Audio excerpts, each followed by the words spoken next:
Hi everyone, কেমন আছো তোমরা? চলো আজকে একটা সুন্দর দিন তোমাদের সাথে শেয়ার করছি। তো সকাল সকাল দেখো বৃষ্টি শুরু হয়েছে, আর বোঝা যাচ্ছে না কারণ এদিকে আমাদের নতুন ঘরটা এখনও পুরোপুরি কমপ্লিট হয়নি, যে কারণে তোমরা আর্ধেক আর্ধেক দেখতে পাচ্ছ, ওই দিকটা দেখাতে পারছি না, সেই কারণে তোমরা দেখতে পাচ্ছ না বৃষ্টিটা হয়। আর এদিকে না যতই বৃষ্টি হোক আমার এদিকে জানালা দিয়ে কিন্তু সেই রকমভাবে বৃষ্টিটা দেখা যায় না বা বোঝা যায় না। আর এদিকে দেখো মেয়ে কিন্তু পড়তে যাচ্ছে, সকাল সকাল বেরিয়ে পড়েছে পড়তে যাবে বলে, তো ও পড়তে চলে যাক। আর এদিকে দেখো ঘরের অবস্থা কীরকম। তারপরে এখন যেটা দেখছো পরিষ্কার করার পর কী হয়েছে জানো, সেটা তোমাদের সাথে ক্লিপটা নেওয়া হয়নি বা শেয়ারও করা হয়নি, তবে কোনো একটা ভিডিও মাঝখানে তোমাদেরকে শেয়ার করিয়ে দেবো।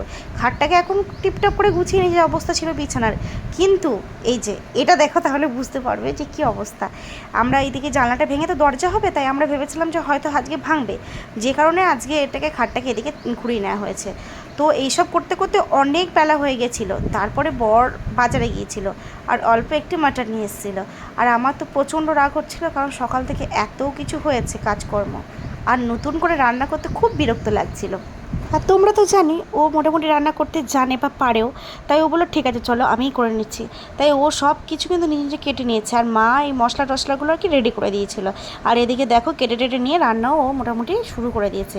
তো ওর রান্না কিন্তু সত্যি কথাই টেস্টি হয়। আর ওর বলে নয়, প্রত্যেকটা হাজব্যান্ডের রান্না কিন্তু খুব টেস্টি হয়। তো ওর পদ্ধতিটা ছিল একটু অন্যরকম। তো এই পদ্ধতি তো তোমরা অনেকেই করো রান্না, আমি পদ্ধতিটা এখানে পুরোপুরি ডিটেলসে বলছি না, ওই একটু সামান্য বলছি। ধরো মটনটা আগে সেদ্ধ করে নিয়েছে, তারপরে মশলা টশলা কষিয়ে তারপরে রান্নাটা করেছে। তো মোটামুটি কম বেশি রান্না তো সবাই জানো সব রকম পদ্ধতিতে, তাই আমি রেসিপিটা তোমাদের সঙ্গে ডিটেলসে যাচ্ছি না।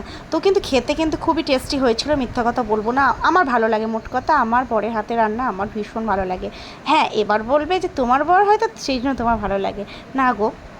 আমাকে যদি নুন হলুদ দিয়েও কেউ কিছু সেদ্ধ করে দেয় না, আর যদি হয় মাটন, তো ওফ দারুণ লাগে। তো রান্না যদি করে খেতে এখন কি বিরক্ত লাগে, আগে জানো তো রান্না করতে কিন্তু খুব ভালো লাগতো, এখন আবার রান্নার প্রতি বিরূপ হয়েছে, একদম রান্না করতে ভালো লাগে না। কেন বলো তো? কারণ আমাকে রান্না করতেই হয় না, আমার শাশুড়ি মা কিন্তু সব রান্নাই করে সকালে এবং বিকালের দিকে। এই মাটন টাটন চিকেন টিকেন হলে হয়তো আমাকে করতে হয়, স্পেশাল স্পেশাল কোনো রান্না থাকলে হয়তো আমি করি, তাও মন মর্জি। সত্যি কথা বলছি গো, আমাকে রান্না সেভাবে করতে হয় না, খুব কম রান্না আমি করি। আর যখন যেটা মনে হয় তখন সেটা করি, তাছাড়া কোনো জোর জবরদস্তি নেই।